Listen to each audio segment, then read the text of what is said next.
Hi friends, welcome to Venkata education channel. ఇది 29/11/2020 జరిగిన departmental test paper. దీనిలో 100 బిట్లలో 40 బిట్లు జీకే, 30 బిట్లు అర్థమెటిక్, 30 బిట్లు రీజనింగ్. ఒకసారి అర్థమెటిక్ పేపర్ చూద్దాం. ఇది ఒక లెక్క చూడండి. ఫస్ట్ లెక్క, ఒకే పెట్టుబడి మొత్తంపై ఒకే వడ్డీ రేటుకు 2 సంవత్సరాల వ్యవధికి వచ్చే చక్రవడ్డీ మరియు బారు వడ్డీల మధ్య వ్యత్యాసం 144గా ఉంది. వడ్డీ రేటు ఏడాదికి 6%గా ఉంటే పెట్టుబడి పెట్టిన మొత్తాన్ని కనుగొనండి అన్నారు. ఇక్కడ option A 35,000, B 37,500, C 40,000, D 42,500 ఇచ్చారు. అంటే ఇక్కడ ఏమి ఇచ్చారు? వ్యత్యాసం, చక్రవడ్డీ బారు వడ్డీల మధ్య వ్యత్యాసం డిఫరెన్స్ డి ఈక్వల్ టు 144, కాల వ్యవధి T equal to 2 years. Next వడ్డీ రేటు ఆర్ ఈక్వల్ టు 6% ఇచ్చారు. అయితే ఇలా చక్రవడ్డీ బారు వడ్డీల మధ్య వ్యత్యాసం ఇచ్చేటప్పుడు దానికి మనం పెట్టుబడికి పెట్టిన మొత్తం అసలు P equal to 10 power 4 D by R square. ఇది సూత్రం. అంటే ఇక్కడ P equal to 10 power 4 D అంటే 10 power 4 డి అంటే 144 బై ఆర్ స్క్వేర్ అంటే 6 × 6. ఇక్కడ 6 1 6 2 6 24 6 1 6 4 అంటే 4 × 10 power 4 అంటే 4 × 10,000 40,000. ఇది 40,000 ఆన్సర్. నెక్స్ట్ ఎగ్జాంపుల్ చూడండి. దిగువ ఇవ్వబడిన బార్ గ్రాఫ్లో 3 వేర్వేరు సంస్థలు ఎక్స్, వై మరియు జెడ్లు కొన్ని సంవత్సరాలు అంటే 2001 నుంచి 2005 లోపు చేసిన కాగితపు ఉత్పత్తి సంబంధించిన సమాచారం ఇవ్వబడింది. ఇది వేలల్లో. ఎక్స్ అనే సంస్థకు సంబంధించి 2002 నుంచి 2005 వరకు ఉత్పత్తిలో పెరుగుదల శాతం ఎంత అంటే 2 దశాంశ స్థానాలకు సవరించబడి చెప్పమంటున్నారు. ఎక్స్ అనే సంస్థ 2002లో 56 ఉంది. ఇదే 2005లో 59 ఉంది.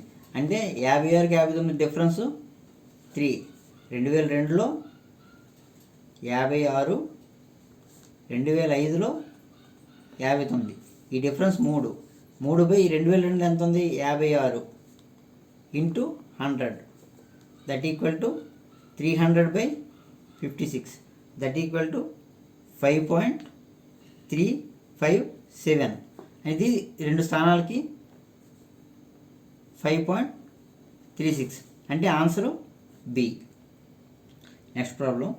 ఒక గిఫ్ట్ బాక్స్లో 10 గాజులు ఉన్నాయి. ఇందులో మొదటి 4 గాజులు సగటు బరువు 69 గ్రాములు మరియు మిగిలిన 6 గాజులు సగటు బరువు 70 గ్రాములు అయినా మొత్తం గాజుల సగటు బరువు కనుగొనండి. ఇక్కడ option A 65.6, B 67.6, C 68.6, D 69.6. 4 గాజుల సగటు బరువు 69 గ్రాములు అంటే 4 గాజులు మొత్తం బరువు 4 × 69 ప్లస్ 6 గాజుల సగటు బరువు 70 గ్రాములు అంటే మొత్తం బరువు 6 × 70/10 is equal to 276 plus 420/10 that equal to 696/10 that equal to 69.6. ఇది ఆన్సర్. Next example. ఒక దుకాణ యజమాని ఒక వస్తువును 1425కు అమ్మి 14% లాభాన్ని ఆర్జించాడు. వస్తువు కొన్న ధరలో సగం ధర ఎంత అన్నాడు. అంటే ఒక దుకాణ యజమాని వస్తువు కొన్న వేళ ఎక్స్ ఈక్వల్ టు అమ్మిన వేళ 1425 × 100/100 ప్లస్ లాభ శాతం దట్ ఈక్వల్ 1425 × 100/114.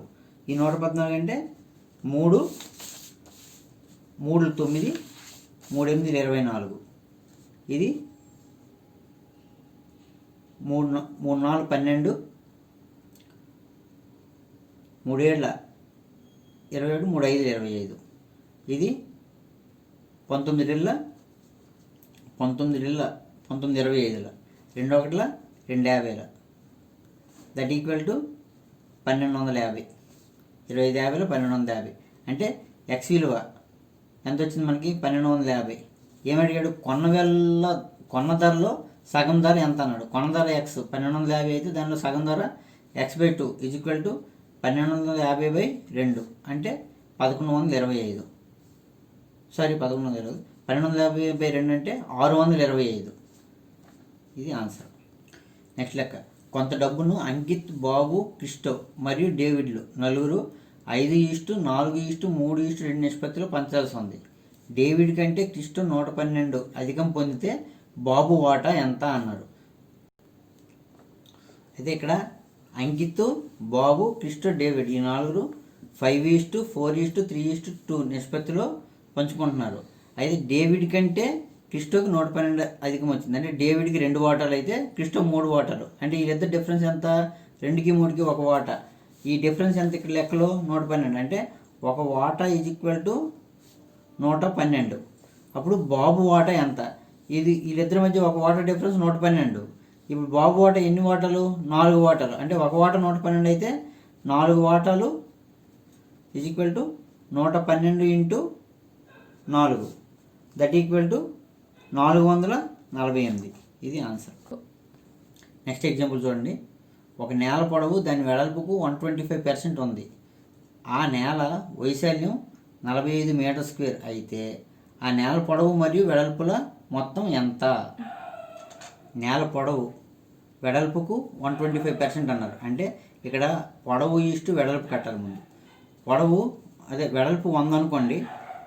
100 అనుకుంటే అప్పుడు పొడవు ఎంత అవుతుంది? 125% 125 అవుద్ది. అంటే L/B దట్ = ఇది 25 5 24 5:4. పొడవు వెడల్పు 5:4 వచ్చింది. వైశాల్యము అంటే పొడవు వెడల్పు 5:4 అంటే అప్పుడు పొడవు = 5x అనుకోవచ్చు కదా. నెక్స్ట్ వెడల్పు = 4x అనుకోవచ్చు. ఇప్పుడు వైశాల్యము L/B పొడవు వెడల్పు that = 5x × 4x that = 20x². ఈ 20x² లెక్కలు ఎంత ఇచ్చారు? 45 metre square. 20x² = 45 metre square. That implies x² = 45/20. 5 9 5 4 అంటే x² = 9/4. అప్పుడు x విలువ ఎంత అవుద్ది? 3/2. ఇప్పుడు దాని పొడవు వెడల్పులో మొత్తం అడిగారు. ఇప్పుడు x విలువ 3/2 అంటే అప్పుడు పొడవు ఎంత అవుద్ది? L = 5x కదండి. 5 × 3/2 = 15/2. B = 4 × 3/2 = 12/2. ఇప్పుడు పొడవు వెడల్పు మొత్తం ఎంత అన్నారు. పొడవు L వెడల్పు B = 15/2 ప్లస్ 12/2 27/2 13.5.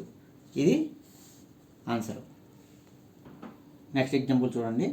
x = 0.578888 సో అనండి. ఇది అయినా x భిన్నాన్ని కనుగొనను అన్నాడు. అంటే ఇప్పుడు మనకి x విలువ x = 0.578888 సో అని ఇలాంటి లెక్కలు ఇచ్చినప్పుడు దీన్ని = 0.5758 పైన బారు. దీన్ని ఎలా సాల్వ్ చేస్తామంటే ఇప్పుడు ఇక్కడ ఈ మొత్తం ఎంత ఉందండి? 578 తీసుకొని మైనస్ ఈ బార్ లేకుండా మిగిలిన వాల్యూ ఎంత ఉంది? 57 బై ఎన్ని అంకెలకు బార్ ఉందో చూసుకోవాలి. ఇక్కడ మనం ఇప్పుడు 8 8 8 ఇలా సో అనేమో 8 బార్గా రాసాం. అంటే ఎన్ని అంకెలకు ఉంది? 1 అంకె ఉంది. అంటే ఈ 1 అంకె బారు 1 అంకె ఉంది కాబట్టి ఒక 9 తీసుకొని బార్ లేకుండా ఈ పాయింట్కి బార్కి మధ్యలో ఎన్ని అంకెలు ఉంటే ఈ పాయింట్కి 0.578 కదండి. ఈ పాయింట్కి ఈ బార్కి మధ్యలో ఎన్ని అంకెలు ఉన్నాయో అన్ని సున్నాలు వేసుకోవాలి. అంటే ఇక్కడ 5 7 2 అంకెలు ఉన్నాయి కాబట్టి 2 సున్నాలు. అది దట్ = 521. 578 57 తీసి 521/900. ఇది ఆన్సర్. నెక్స్ట్ ఎగ్జాంపుల్ చూడండి. Whole route 1409 minus √1631 minus √935 plus √676. ఈ 1409 √1631 √935 √676. ఈ 676 రూట్ 26. ఈ 26ను ఈ 935 కలిపితే 961. అంటే ఇప్పుడు ఈ 1409 మైనస్ √1631 మైనస్ √961. 961 రూటు 31. ఈ 31 ఈ 1631లో 31 తీస్తే 1600. అంటే √1409 మైనస్ √1600. 1600 రూటు 40. అంటే 1409లో 40 తీస్తే 1369. ఈ 1369 రూట్ కట్టాలంటే మనం మామూలుగా మీరు నార్మల్గా ఈ 1369 అనేసి దీనికి ఇలా బోరేసి ఈ రూట్లో కడతారు కదా. ఇప్పుడు ఎంత 3 3 9 469 మిగులుతుంది. 3కి రెట్టింపు 6. ఇక్కడ నెక్స్ట్ అయితే 3లో అయినా పడుతుంది లేదా 7లో అయినా పడుతుంది. 3లో 3 6లు 18, తక్కువ అవుతుంది కాబట్టి 7లో చూద్దాం. 7 7 7 49, 4 7 42, 4 46, 0. లేదా అంటే ఇంకే విధంగా చేయొచ్చు. ఈ 1369 ఉంది కదా, ఈ 1369 69 13 తీసుకొని ఇక్కడ ఎంత ఉంది, 1 స్థానంలో 9 ఉంది. అంటే 9 ఉందంటే మనకి స్క్వేర్ రూట్లో కట్టాలంటే స్క్వేర్లు కట్టేటప్పుడు 3 3 9 అవుతుంది, 7 7 49 అవుతుంది. అంటే 1 స్థానంలో అయితే 3 రావాలా లేదా 7 రావాలా. నెక్స్ట్ 10వ స్థానంలో ఇక్కడ 13 ఉంది. 13 అంటే 3 square equal to 9, 4 square equal to 16. ఇది పెద్దది అయిపోతుంది. అంటే 3 స్క్వేర్ ఈక్వల్ టు 9. అంటే ఆన్సర్ అయితే 33 లేదా 37, ఈ రెంట్లో ఏదో ఒకటి అవుద్ది. మనకి ఇక్కడ 33 ఇవ్వలేదు, 37 ఇచ్చాడు కాబట్టి ఇదే ఆన్సర్. కానీ లేదు 33 కూడా ఇచ్చాడు అనుకోండి, సపోజ్ ఇప్పుడు 33 ఇవ్వలేదు కాబట్టి 37 ఆన్సర్. 33 కూడా ఇస్తే అప్పుడు కన్ఫ్యూజ్ అవుతాం. అప్పుడు ఏం చేయాలంటే ఈ రెండుకి మధ్యస్థంగా ఉండేది 35. ఈ 35 స్క్వేర్ కట్టండి ముందు. 35 స్క్వేర్ అంటే ఈ 35 స్క్వేర్ అంటే 5 5ల 25. 35 స్క్వేర్ డైరెక్ట్ కట్టొచ్చు. ఈ 35 స్క్వేర్ కట్టేటప్పుడు 5 × 5 25. ఇక్కడ 10వ స్థానంలో 3 ఉంది కదా, 3 ఇంటూ దీనికి ఒక అంకె కలిపి 4 అని వేసుకోవాలి. 3 4 12, 5 స్క్వేర్ 25, 1225 ఆన్సర్ 35 స్క్వేర్కి. ఈ 1225 కన్నా ఈ విలువ ఎక్కువ తక్కువ అని చూసుకోవాలి. ఈ 1225 కన్నా 1369 ఎక్కువ కదండి, అంటే 35 కన్నా ఈ విలువ ఎక్కువ ఉంటుంది, అంటే ఆన్సర్ 37. ఈ విధంగా చూసుకోవచ్చు. లేదు మనకు 33 37 రెండు వస్తాయి కాబట్టి ఇందులో 33 లేదు కాబట్టి 37 ఆన్సర్. నెక్స్ట్ ఎగ్జాంపుల్ చూడండి. దిగువ ఇవ్వబడిన బార్ గ్రాఫ్లో 3 వేర్వేరు సంస్థలు XYZలో కొన్ని సంవత్సరాలు 2001 2005లో చేసిన కాగితపు ఉత్పత్తి వేలలో సంబంధించిన సమాచారం ఇవ్వబడింది. 5 సంవత్సరాలు కలిపి అత్యల్ప సగటు ఉత్పత్తి కలిగి ఉన్న సంస్థ ఏది? 5 సంవత్సరాల్లో అతి తక్కువ ఉత్పత్తి ఏది ఉంది? ఇక్కడ అన్నింటిలో చూడండి, 2001లో X తక్కువ ఉంది, 2002లో కూడా X తక్కువ ఉంది, 2003లో కూడా X తక్కువ ఉంది, 2004లో X తక్కువ ఉంది, 2005లో X తక్కువ ఉంది. అంటే ఈ 5 సంవత్సరాల్లో అతి తక్కువ ఉన్నది ఏది అవుద్దండి? X. Next example. ఒక వ్యక్తి ఒక ప్రయాణాన్ని 6 గంటల్లో పూర్తి చేయగలడు. అతను ప్రయాణపు మొదటి సగభాగాన్ని 20 km/h మరియు రెండో సగభాగాన్ని 30 km/h వేగంతో ప్రయాణిస్తాడు. అయితే మొత్తం ప్రయాణ దూరం ఎంతో కనుగొనండి అన్నాడు. ఒక వ్యక్తి ఒక ప్రయాణం 4 గంటల్లో పూర్తి చేసినట్టు సపోజ్ ఇక్కడ X దూరం ప్రయాణించాడు అనుకోండి. ఒక వ్యక్తి X దూరం ప్రయాణించాడు, అందులో సగం దూరం, ఈ మొత్తం X అనుకుంటే సగం దూరం, ఈ సగం దూరాన్ని 20 km వేగంతో ప్రయాణించాడు. అంటే సగం దూరం అంటే ఎంత అవుతుందండి? X/2. ఈ X/2 దూరము, వేగం ఎంత? 20, అంటే X/2/20. నెక్స్ట్ మిగిలిన సగం దూరం, ఇంకో సగం దూరాన్ని, అది కూడా X/2 కదా, దాన్ని 30 km/h వేగంతో ప్రయాణించాడు. మొత్తం టోటల్ ఇది X/2, ఈ కాలము ప్లస్ ఈ కాలం, మొత్తం కాలం ఎంత? 6 గంటలు, 6 hours. ఇప్పుడు ఈ X/2/20 అంటే ఈ 2కి 20కి ఎప్పుడు కొట్టకూడదు. X/2 అంటే ఇది ఒక వాల్యూ, ఈ X/2 ఇదంతా ఒక వాల్యూ, ఈ 20 ఒక వాల్యూ, అంటే ఇది 20/1, ఇది 30/1గా రాసుకోవాలి. ఇప్పుడు X/2 ఇంటూ 1/20 ఇది plus X/2 into 1/30 is equal to 6. అంటే X/40 plus X/60 is equal to 6. ఈ 40కి 60కి కసాగు 240. ఇప్పుడు ఇది 6x plus 4x is equal to 6. అంటే 10x/240 equal to 6. x equal to 6 into 240/10. ఈ 0కి 0 పోద్ది, అంటే 24 × 6 ఈజ్ ఈక్వల్ టు 144 km. దీన్నే ఇంకో విధంగా కూడా చేయొచ్చు. ఇప్పుడు ఏమిచ్చాడు, ఇక్కడ ఒక సగభాగం, అంటే ఇక్కడ నుంచి ఇక్కడ ఏ నుంచి బయలుదేరి B వరకు ఇలా ఒక వ్యక్తి వెళ్తున్నాడు. ఇక్కడ సగభాగాన్ని 20 km వేగంతో వెళ్ళాడు, ఇంకో సగభాగాన్ని 30 km వేగంతో ఇచ్చాడు. ఇలా ఇచ్చిన లేదంటే ఒక వ్యక్తి ఏ నుంచి బికి 20 కిలోమీటర్ల వేగంతో వెళ్ళి ఇక్కడ బి నుంచి మళ్ళీ తిరుగు ప్రయాణంలో 30 కిలోమీటర్ల వేగంతో వచ్చాడు అని ఎలా ఇచ్చినా సరే ఈ రెండుకి సరాసరి వేగం కట్టదు. ఈ సరాసరి వేగంకి సూత్రం ఏంటంటే 2xy/x+y. ఇది సెకండ్ మెథడ్. 2xy/x+y అంటే 2 × 20 × 30/20 + 30 50. 0కు 0 పోయింది, 5 1 5 4 20 అంటే 2 4 8 3 24. ఇది సరాసరి వేగం. అంటే సరాసరి వేగం అంటే ఇది km/h. అంటే ఒక గంటకు సరాసరి వేగం ఎంత? ఒక గంటకు 24 కిలోమీటర్లు. ఇప్పుడు అది మొత్తం ప్రయాణానికి ఎంత పట్టింది? 6 గంటల్లో పూర్తి చేశాడు. అంటే ఒక గంటకి 24 కిలోమీటర్లు అంటే 6 గంటలకు 24 × 6 కిలోమీటర్లు = 144 కిలోమీటర్లు. అంటే ఇది ఆన్సర్. Next example. ఒక ఆంగ్ల ఆధారిత సంస్థలోని సపోర్ట్ ప్రాజెక్టులో 217 మంది పురుష మరియు 217 మంది స్త్రీ ఉద్యోగులు ఉన్నారు. ఉద్యోగులందరి సగటు ఉత్పాదకత రోజుకు 71 కాల్స్గా ఉంది. పురుష ఉద్యోగి రోజుకు 71 కాల్స్ అందుకుంటాడు. స్త్రీ ఉద్యోగి సగటున రోజుకు ఎన్ని కాల్స్ అందుకునే కాల్స్ సంఖ్య ఎంత అన్నాడు. అంటే ఇక్కడ పురుషులు 217 మంది, స్త్రీలు 217 మంది ఇచ్చారు. వాళ్ళతో సగటు 71 ఇచ్చారు. పురుషుల సగటు 71 అయితే ఆటోమేటిక్ స్త్రీల సగటు కూడా 71 అవుతుంది. ఇది ఆన్సర్. నెక్స్ట్ ఎగ్జాంపుల్ చూడండి. ఒక పెట్టెలోని 83 నోటు పుస్తకాల సగటు బరువు 8.3 kgs. ఆ పెట్టెకు ఒక కొత్త నోటు పుస్తకాన్ని కలిపినప్పుడు సగటు 8.4 kgsకి చేరుకుంటుంది. కొత్త నోటు పుస్తకం యొక్క బరువును కనుగొనండి. 83 పుస్తకాల సగటు బరువు 8.3 kgs.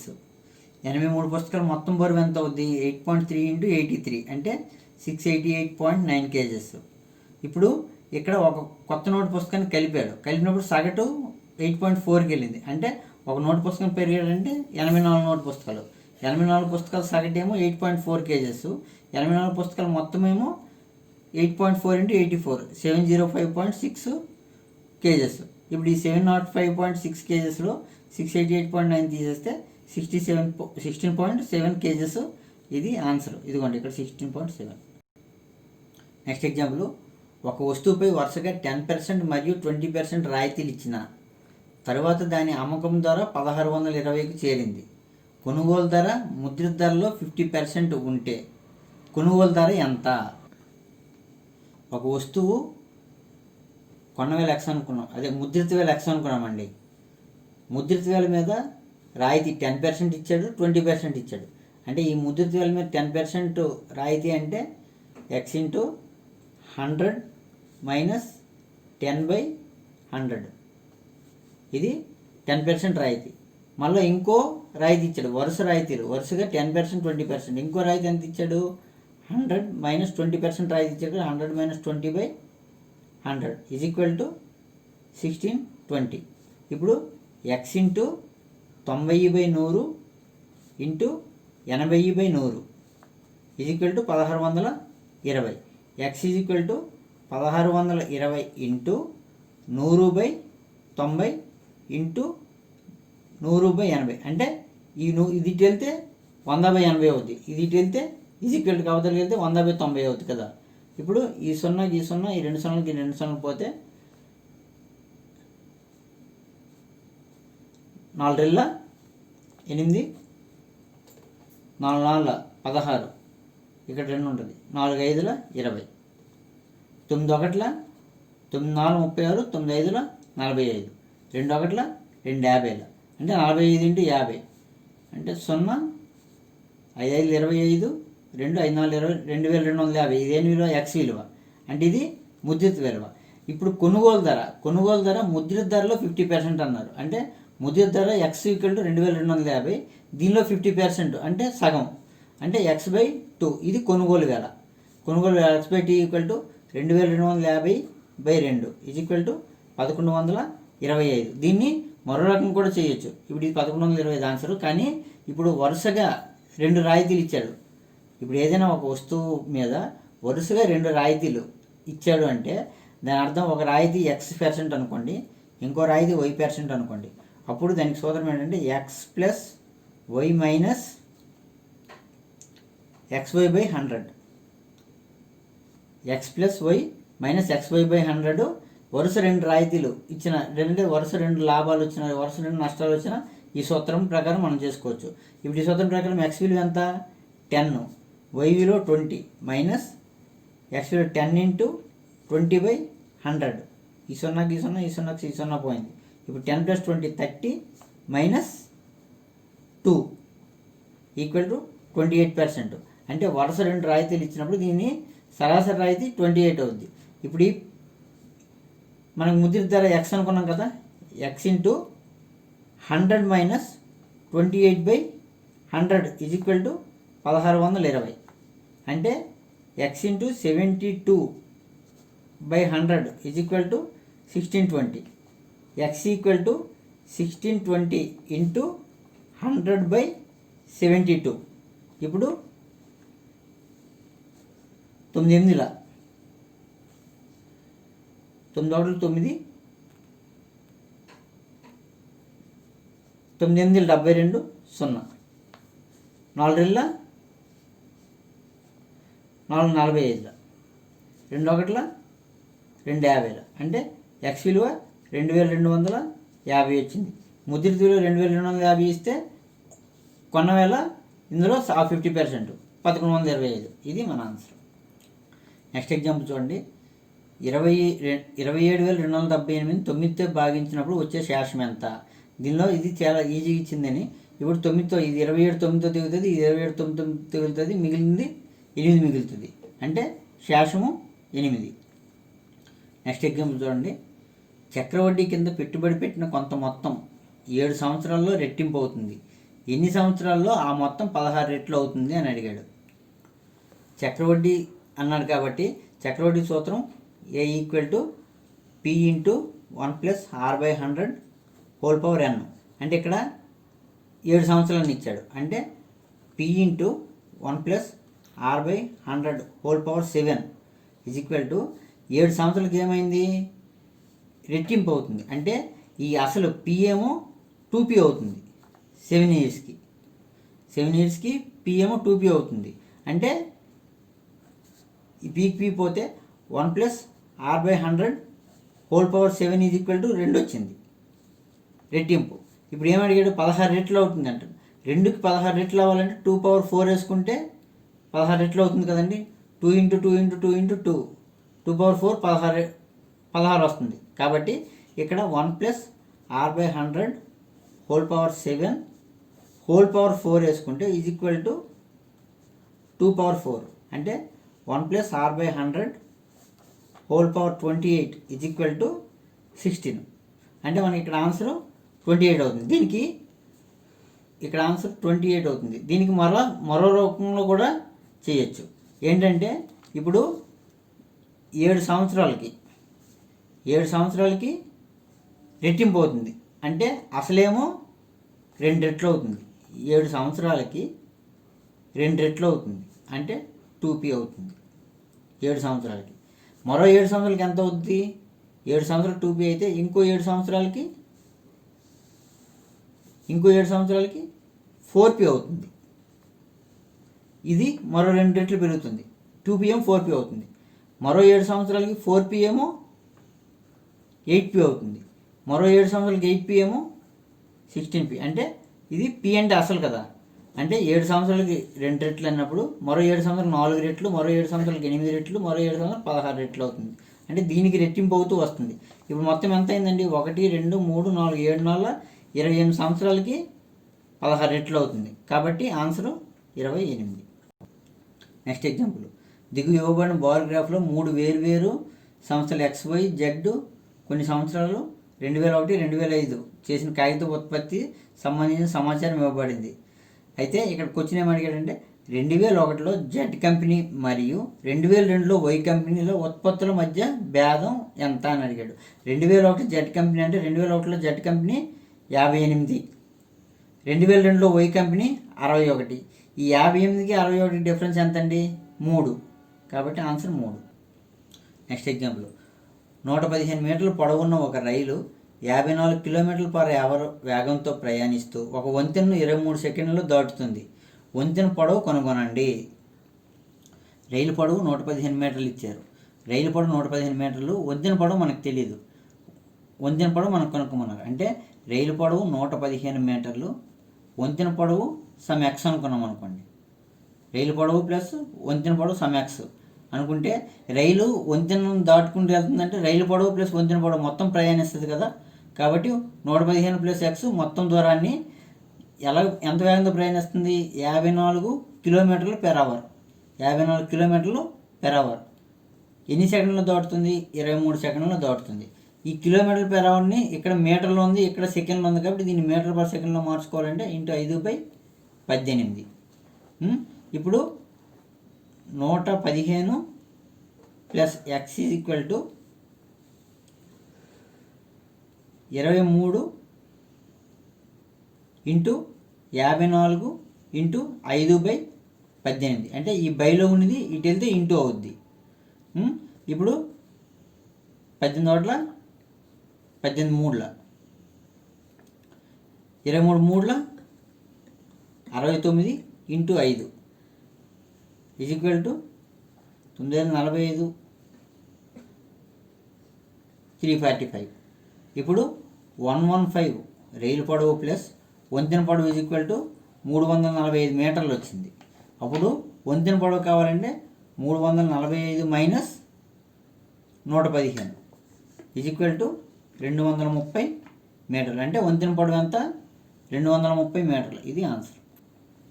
Next example 144 minus 3/4 minus 4 square plus root over 225 divided by 15 plus 210 bracket 4 × 4 divided by 16. అంటే ఇదంతా బాడ్మాస్ రూల్ ప్రకారం చేయాలి. అంటే ఈ 144 మైనస్ 3/4 అంటే 81, 4 స్క్వేర్ అంటే 16 ప్లస్ 225 డివైడెడ్ బై 15 210. ఇది 4 × 4 అంటే ఈ బ్రాకెట్ని ముందు చేస్తాం బాడ్మాస్ రూల్ ప్రకారం. అంటే 4 × 4/16. ఈ 16 పోయి ఇది 1 వస్తుంది. అంటే 210 × 1 210. ఇక్కడ 144 81లో 16 తీస్తే 65 ప్లస్ ఇది 225 డివైడెడ్ బై 15 అంటే 15 ప్లస్ ప్లస్ 210 × 1. ఇప్పుడు ఇది 15 ప్లస్ 210 225 అవుద్ది. ఇది 65. ఇప్పుడు ఈ 225 రూట్ 15 అంటే 65 ప్లస్ 15 80. 144లో 80 తీస్తే 64 మనకు answer. Next example 3³ whole square divided by 9 square ఇదో bracket into 90 minus 9 divided by 9. దీని వాల్యూ కట్టమంటున్నాడు. ఇప్పుడు 3³ అంటే 27 whole square divided by 9 square into 90 minus 9 అంటే 81 డివైడెడ్ బై 9. అంటే ఇది బ్రాకెట్లో ఉంది కాబట్టి 90 మైనస్ 9 ముందు చేస్తాం. ఇప్పుడు ఇది 27 స్క్వేర్ బై 9 స్క్వేర్ అంటే ఇదే 20 డివైడెడ్ బై 9 స్క్వేర్ అంటే 27 స్క్వేర్ బై 9 స్క్వేర్ కదండి. ఇంటూ ఇది 81/9 9. ఇక్కడ ఇది 27 స్క్వేర్ బై 9 స్క్వేర్ అంటే 27/9 హోల్ స్క్వేర్ అని రాసుకోవచ్చు. ఏ స్క్వేర్ బై బి స్క్వేర్ ఇది కూడా a/b హోల్ స్క్వేర్ ఇంటూ 9. 9 ఒకట్ల 9 మూడుల అంటే 3 square into 9 that equal to 3 square అంటే 9 into 9 is equal to 81 answer. Martin తన జీతంలో 13% సొమ్మును అంధవికలాంగ సంస్థకు, 12% సొమ్మును అనాథాశ్రమానికి, 14% సొమ్మును దివ్యాంగులకు మరియు 16% సొమ్మును వైద్య సహాయాన్ని అందించే ఫౌండేషన్లకు విరాళంగా ఇస్తాడు.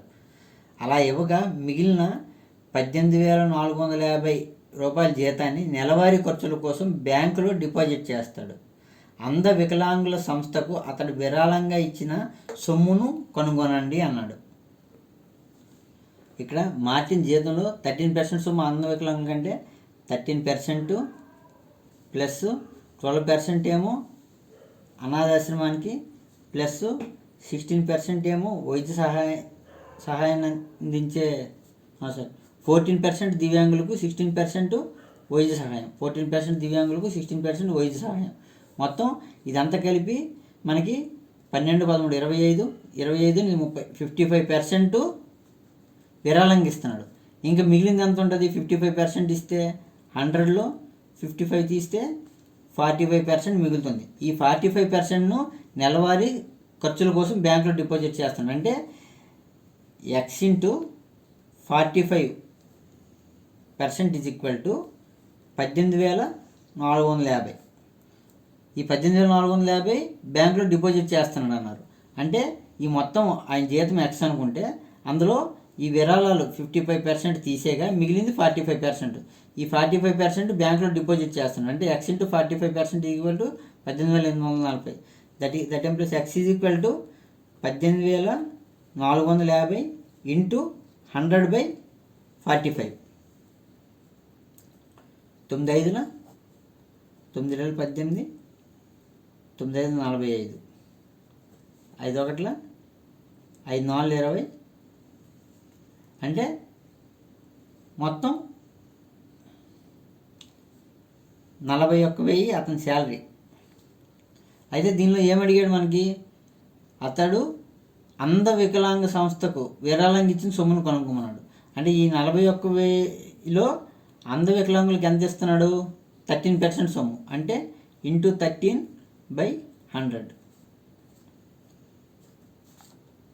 ఈక్వల్ టు 13,000 13 13 4 52 5,330 రూపాయలు అతను అంధవికలాంగులకు విరాళంగా ఇస్తున్నాడు. నెక్స్ట్ ఎగ్జాంపుల్, ఎక్స్ విలువ కనుగొనండి. √690 మైనస్ ఎక్స్ ఇది ఈక్వల్ టు √656 మైనస్ √961 ఇచ్చాడు. దీనికి 690 మైనస్ ఎక్స్ ఈక్వల్ 656 మైనస్ 961. ఈ రెండుకి వర్గం చేసామనుకోండి, ఇరువైపులా వర్గం చేస్తే ఈ స్క్వేర్కి రూట్కి పోద్ది. లేదంటే మనం డైరెక్ట్గా ఈ స్క్వేర్కి అదే ఈ రూట్కి కొట్టేస్తే 690 minus X is equal to 656 √96 విలువ 31. ఈ 656లో 31 తీస్తే 625. 690 మైనస్ ఎక్స్ ఈక్వల్ 625. అంటే ఈ 625 ఇటు ఈ ఎక్స్ని ఇటు తీసుకెళ్తే 690 minus 625 equal to X. That implies X equal to 65. Answer 65. Next example, ఒక వ్యక్తి తన హాస్టల్ నుండి 20 km/h వేగంతో సైకిల్ తొక్కి కాలేజీకి 4.5 నిమిషాలు ఆలస్యంగా చేరుకుంటాడు. ఆ వ్యక్తి గంటకు 24 km/h వేగంతో సైకిల్ తొక్కితే 4.5 నిమిషాలు ముందుగా చేరుకుంటాడు. హాస్టల్కు కాలేజీకి మధ్య దూరాన్ని కనుగొనండి. హాస్టల్ నుంచి కాలేజీకి వెళ్తున్నాడు. అంటే హాస్టల్ నుంచి కాలేజీకి దూరం ఎక్స్ అనుకున్నాం అనుకోండి. అప్పుడు ఎన్ని కిలోమీటర్ల వేగంతో వెళ్తున్నాడు? 20 km వేగం. అంటే దూరము బై వేగం ఈజ్ ఈక్వల్ టు కాలం కదా, x/20. దూరము బై వేగం ఈజ్ ఈక్వల్ టు కాలము. అండ్ ఈ కాలేజీకి ఇలా 20 km వేగంతో వెళ్ళేటప్పుడు 4.5 నిమిషాలు ఆలస్యంగా వెళ్తున్నాడు. అంటే 10 గంటలకు వెళ్ళవలసినాడు. సపోజ్ అనుకున్నామండి 10 గంటలకు వెళ్ళాలి కాలేజీకి అనుకున్నాడు. అంటే వాడు 10 గంటలు 4 నిమిషాలకు వెళ్తున్నాడు. అంటే ఇక్కడ ప్లస్ 4.5. అంటే దూరం ఎక్స్, అక్కడ నుంచి వేగం 20, x/20 ఇది ప్లస్ 4.5 ఈజ్ ఈక్వల్ టు ఇక్కడ x/24. అంటే 24 km వేగంతో వెళ్తే అప్పుడు 4.5 నిమిషాలు ముందుకు వెళ్తున్నాడు. అంటే -4.5. ఇది నిమిషాలు కాబట్టి అవర్స్లోకి మార్చుకోండి /60. అంటే x కిలోమీటర్ల దూరాన్ని 20 km వేగంతో వెళ్తే 4.5 నిమిషాలు తొందరగా వెళ్తున్నాడు, లేటుగా వెళ్తున్నాడు. అదే x కిలోమీటర్ల వేగాన్ని 24 km/h అంటే వేగం పెంచాడు. 24 km/hతో వెళ్తుంటే 4.5 నిమిషాలు తొందరగా వెళ్తున్నాడు. ఇప్పుడు ఈ x/24 ఇటు తీసుకొచ్చామనుకోండి, x/20 minus x/24 is equal to x/20 minus x/24 is equal to 4.5/60 plus 4.5/60. ఇక్కడ 20కి 24కి కసాగు 120. 20కి 24 కసాగు 120. ఇది 6x minus x minus 5x. అంటే 26లో 120. x into 6 6x. 24 5 120.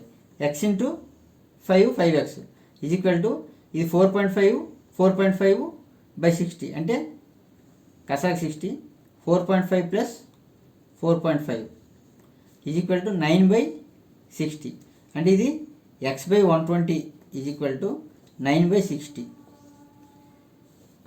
That implies x is equal to 9/60 into 120 61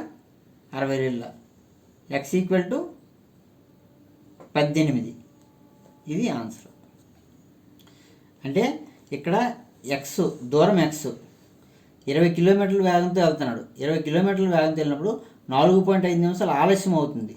అంటే వీడు వెళ్ళాల్సిన టైం కన్నా 4.5 నిమిషాలు ఇంకా ఎక్కువ పడుతుంది. అప్పుడు వెళ్ళాల్సిన టైం ఎంత అవుద్ది?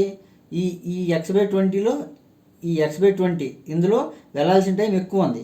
అప్పుడు వెళ్ళాల్సిన టైం ఒరిజినల్గా వెళ్ళాల్సిన టైము ప్లస్ కదండి, ఇక్కడ మైనస్ 4.5/60.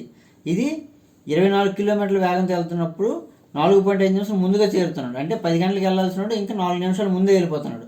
అప్పుడు ఇది ఇక్కడ 4 నిమిషాలు తక్కువ వస్తుంది. దీన్ని ప్లస్ ఇది x/20 మైనస్ 4.5/60 x/24 ప్లస్ 4.5/60. ఈ 24 ఇటు వస్తే మైనస్ అవుతుంది, ఇది 4.5 ఇటు వెళ్తే ప్లస్ అవుతుంది. ఇప్పుడు ఈ రెండు కసాగు 120, ఇది 26 24 5 6x మైనస్ 5x. ఇది 4.5 ప్లస్ 4.5 9/60. ఈ 6xలో 5x తీస్తే x/120 ఈక్వల్ 9/60.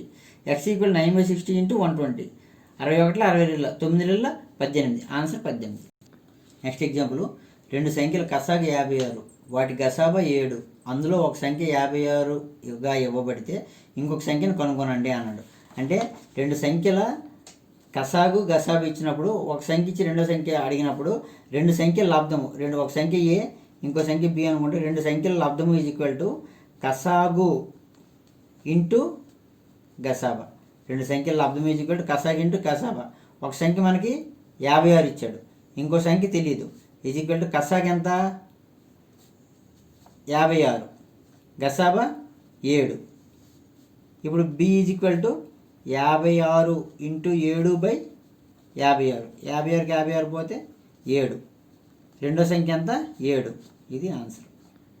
నెక్స్ట్ ఎగ్జాంపుల్, ఒక పెట్టెలో భిన్న రకాలైన పాత నాణ్యాలు 3:5:7 నిష్పత్తిలో ఉన్నాయి.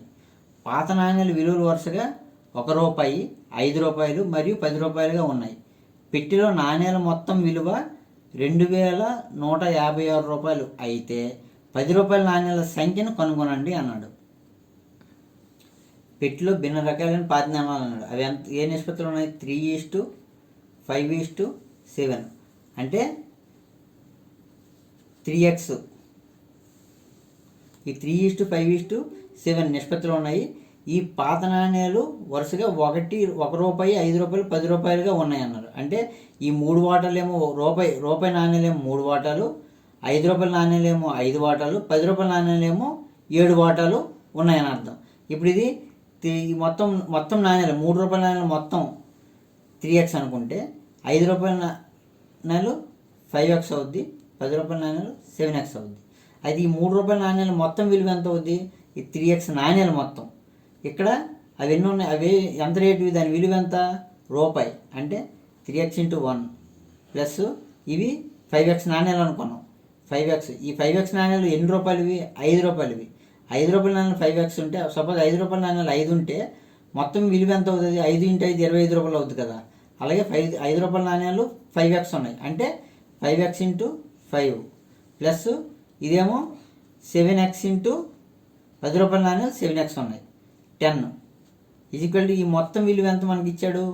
2156.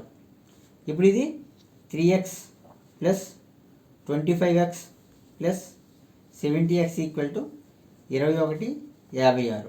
ఇప్పుడు ఈ మొత్తం విలువ 98x is equal to 2156. x equal to 2156/98. 7 1 7 4 28 14 7 3 21 7 8 56. Next 7 2 7 4 28 7 4 28. 2 22. ఇప్పుడు ఎక్స్ విలువ 22 వచ్చింది. మనకి ఏమడిగాడు? 10 రూపాయల నాణ్యాల సంఖ్య కనుగొన్నాడు. 10 రూపాయల నాణ్యాలు మొత్తం ఎన్ని ఉన్నాయి? 7x. అంటే ఎక్స్ విలువ 22 అయితే 7x equal to 7 × 22 is equal to 154. ఇది ఆన్సర్. నెక్స్ట్ ప్రాబ్లము, 3 సంఖ్యల సగటు 198. మొదటి రెండవ సంఖ్యల నిష్పత్తి 2:3 మరియు 2 మూడవ సంఖ్యల నిష్పత్తి 3:4. అయితే రెండవ సంఖ్య ఎంత అన్నాడు. ఇక్కడ ఈ సగటు తీసుకుంటే ఈ ఆన్సర్లో ఈ ఏబిసిడిలో ఏవీ రావట్లేదు, వాడు లెక్క తప్పించాడు. ఇంగ్లీష్లోకి వెళ్ళి చూస్తే ఇది మొత్తం ఉంది. అంటే 3 సంఖ్యలు మొత్తం 198. మొదటి సంఖ్య రెండు సంఖ్యల నిష్పత్తి 2:3, 2 3 సంఖ్యల నిష్పత్తి 3:4 అయితే రెండవ సంఖ్య ఎంత? ఇది సగటు కాదు, మొత్తం.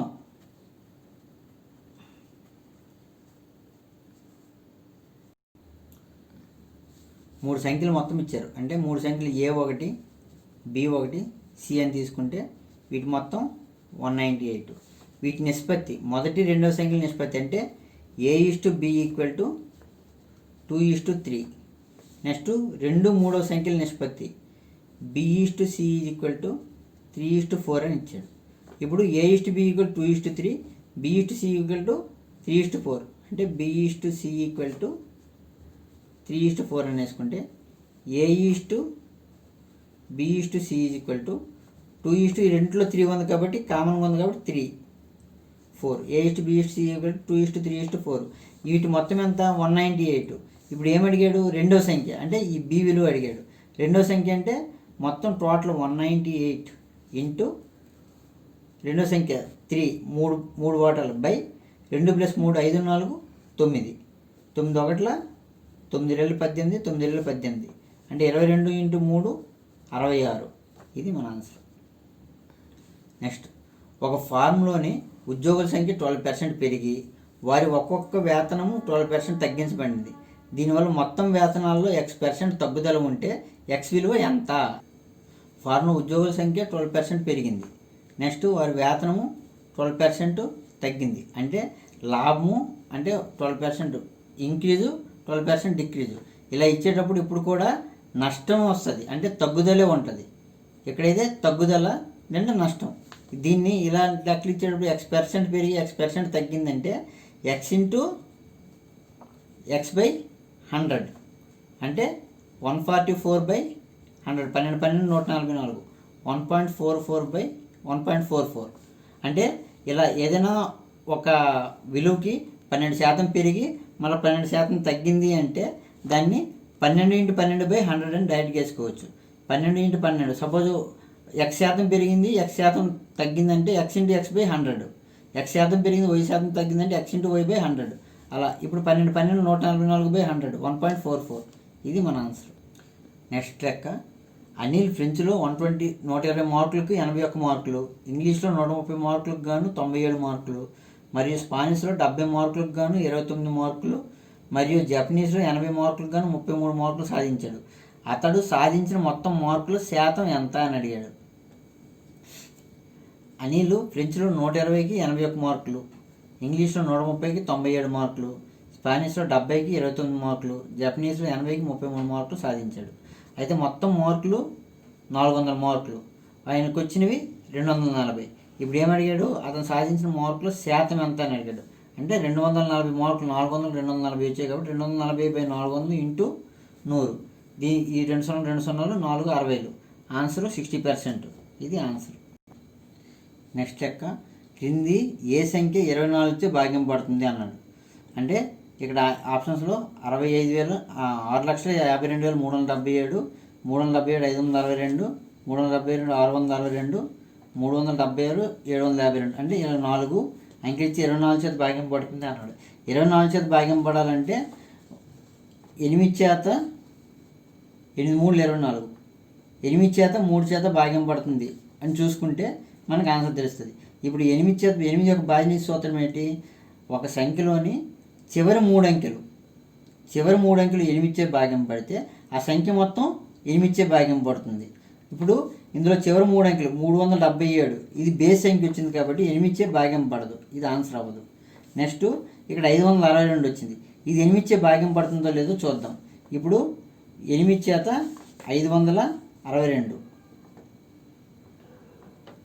562/8 వేసామనుకోండి, 8 ఏళ్ళ 56, 2 మిగులుతుంది. అంటే ఇక్కడ 2 మిగులుతుంది కాబట్టి ఇది భాగింపడదు.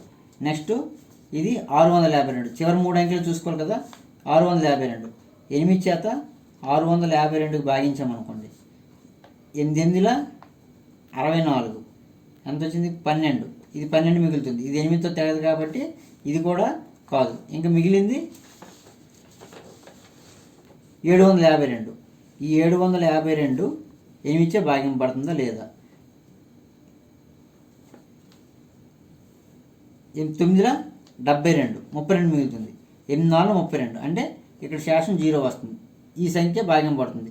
ఇది 8చే భాగ్యం పడుతుంది కాబట్టి 24చే నిశేషంగా భాగ్యం పడుతుంది. 24చే నిశేషంగా భాగించబడాలంటే 8చే భాగ్యం పడాలా, మళ్ళీ 3తో కూడా భాగ్యం పడాలా. ఇది 3తో భాగ్యం పడుతుందో లేదో ఒకసారి చూద్దాం. 3 + 7 10 + 6 16, 7 23, 5 28, 2 30, అంటే ఈ మొత్తం 30 వస్తుంది. 3 యొక్క భాగ్య సూత్రం ఏంటి?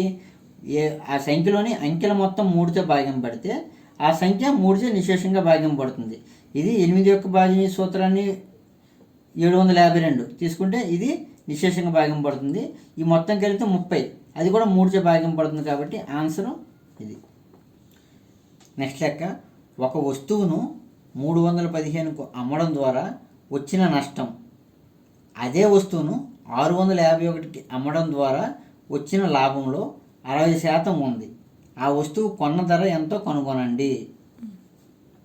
ఒక వస్తువును 315కి అమ్మారు అన్నాడు, అంటే వస్తువు 315కి అమ్మినప్పుడు నష్టం వచ్చింది. అంటే నష్టం వచ్చిందంటే అర్థం ఏంటి? కొన్నవే 1,00,000 అనుకున్నాం అనుకోండి. నష్టం అంటే కొన్న వేలలో అమ్మిన వేలు తీస్తే నష్టం, కొన్న వేలలో అమ్మిన వేలు తీస్తే నష్టం. అయితే ఈ నష్టము అదే వస్తువును, ఈ వస్తువునే 650కి అమ్మాడు, 651కి అమ్మాడు. 651కి అమ్మినప్పుడు వచ్చిన లాభంలో 651కి అమ్మితే లాభం వచ్చింది. అంటే లాభం వచ్చిందంటే అర్థం ఏంటి? అమ్మిన వేల మైనస్ కొన్న వేల, ఇది లాభం. ఈ 651కి అమ్మడం వల్ల వచ్చిన లాభంలో 60% ఉంది. అంటే ఒక వస్తువును 315కి అమ్మడం ద్వారా వచ్చిన నష్టం, 315కి అమ్మడం ద్వారా వచ్చిన నష్టం అంటే కొన్న వేలలో అమ్మిన వేలు తీస్తే వచ్చిన నష్టం, ఇది నష్టం. ఈ నష్టము 651కి అమ్మడం ద్వారా వచ్చిన లాభము అంటే ఈ అమ్మిన వేలలో కొన్న వేలు తీస్తే వచ్చిన లాభము. ఈ లాభానికి ఈ నష్టము 60%, అంటే ఇంటూ 60/100, 60%. అంటే ఈ నష్టం అనేది ఈ లాభంలో 60% అన్నాడు. ఈ నష్టం దీని 315కి వచ్చి అమ్మడం ద్వారా వచ్చిన నష్టము 651కి అమ్మడం ద్వారా వచ్చిన లాభంలో 60%, ఇది నష్టము. ఈ నష్టం అనేది ఈ లాభంలో 60%. ఇప్పుడు ఇది 0కి 0 పోయింది. ఇప్పుడు ఈ 10 ఇటు వస్తే ఇంటూ 10 అవుతుంది కదా. 10 × x - 315 = 651 - x × 6. ఇది ఈ ఫార్ములా వేసుకోవడం వల్ల మన ఆన్సర్ అంత ఉంటుంది. ఇప్పుడు 10 × x 10x మైనస్ ఇది 31 50 = 651 × 6 అంటే 6 6 5 33 6 6 36 39 మైనస్ 6 × x 6x. ఈ మైనస్ 6x ఇటు వస్తే 10x + 6x = ఈ మైనస్ 31 50 ఇటు వెళ్తే 39 06 ప్లస్ 31 50. ఇది మొత్తం 16x = 39 06 31 50 అంటే ఇది 70 56. 16x విలువ, x విలువ 70 56/16, 70 56/16. ఈ 16 తగ్గొడితే 16 4 64, 65 మిగులుతుంది. మళ్ళీ 16 4 64, 1 మిగులుతుంది. 16 16, 441. ఇది ఆన్సర్. నెక్స్ట్ లెక్క, ఒక 42√3 సెంటీమీటర్ల కర్ణం గల ఘనమును కరిగించి అచ్చుపోస్తే ఏర్పడే దీర్ఘఘనం యొక్క ఎత్తును కనుగొనండి అన్నాడు. ఇక్కడ ఏర్పడిన దీర్ఘఘనం యొక్క పొడవు ఘనం పొడవుకు సమానం ఉందని మరియు దీర్ఘఘనం యొక్క వెడల్పు 21 సెంటీమీటర్లు ఉందని పరిగణించండి అని అన్నాడు. 42√3 సెంటీమీటర్ల కర్ణం గల ఘనం అని అన్నాడు. అంటే ఘనం యొక్క భుజం ఏ అనుకుంటే కర్ణము ఘనం యొక్క భుజం ఏ అనుకుంటే కర్ణము √3a. ఈ √3లో ఏ విలువ ఎంత ఇచ్చారు? 42√3. అంటే ఈ √3కి ఈ √3 పోతే a = 42. అంటే భుజము 42 సెంటీమీటర్లు. భుజం 42 సెంటీమీటర్లు. ఈ ఘనాన్ని దీర్ఘనంగా వచ్చేసారు. అంటే ఈ ఘనం యొక్క దీర్ఘనంగా వచ్చేసారంటే ఇప్పుడు ఘనం యొక్క ఘనపరిమాణం కట్టాలి. ఘనం యొక్క ఘనపరిమాణం సూత్రం a³ a³ అంటే 42³. ఇది ఘనం యొక్క ఘనపరిమాణం. ఇంతే ఘనపరిమాణం, ఈ ఘనపరిమాణం గల ఘనాన్ని దీర్ఘనంగా వచ్చేసారు. అంటే ఈ ఘనపరిమాణంలో తేడా ఉండదు. దీర్ఘనం యొక్క ఘనపరిమాణము ఘనం యొక్క ఘనపరిమాణం సమానం ఉంటుంది. దీర్ఘఘనం యొక్క ఘనపరిమాణం సూత్రం ఏంటి? పొడవు ఇంటూ వెడల్పు ఇంటూ ఎత్తు LBH = ఇది ఈ ఘనపరిమాణం ఈ ఘనపరిమాణం సమానంగా ఉండదు కాబట్టి 42³. అయితే ఇక్కడ మనకు లెక్కలో ఏమిచ్చాడు? ఘనం యొక్క పొడవు దీర్ఘనం యొక్క పొడవు ఘనం యొక్క పొడవుకు సమానం. అంటే ఘనం యొక్క పొడవు ఎంత? a. దీర్ఘనం యొక్క పొడవు L aకి సమానం. అంటే L విలువ ఎంత? 42. నెక్స్ట్ ఇంకేమి ఇచ్చారు? దీర్ఘనం వెడల్పు 21. వెడల్పు అంటే మనం ఇక్కడ b = 21. అంటే ఇప్పుడు LBH = 42³. ఇప్పుడు L విలువ 42, b విలువ 21 ఇంటూ h = 42³. ఇప్పుడు దీన్ని h = 42³/42 × 21 దట్ ఈక్వల్ టు 42 × 42 × 42 42³ అంటే అంతే కదా, బై 42 × 21. 42 42 పోయింది, 21 ఒకట్ల 21 రెళ్ళ అంటే 42 రెళ్ళ 84. అంటే ఇప్పుడు ఇక్కడ దీర్ఘనం యొక్క ఎత్తు 84 సెంటీమీటర్స్. ఇది ఆన్సర్. ఫ్రెండ్స్, ఈ వీడియో మీకు నచ్చినట్టయితే లైక్ చేయండి, షేర్ చేయండి, సబ్స్క్రైబ్ చేయండి. మీ విలువైన సలహాలు సూచనలను కామెంట్ రూపంలో తెలియపరచండి. Thank you for watching.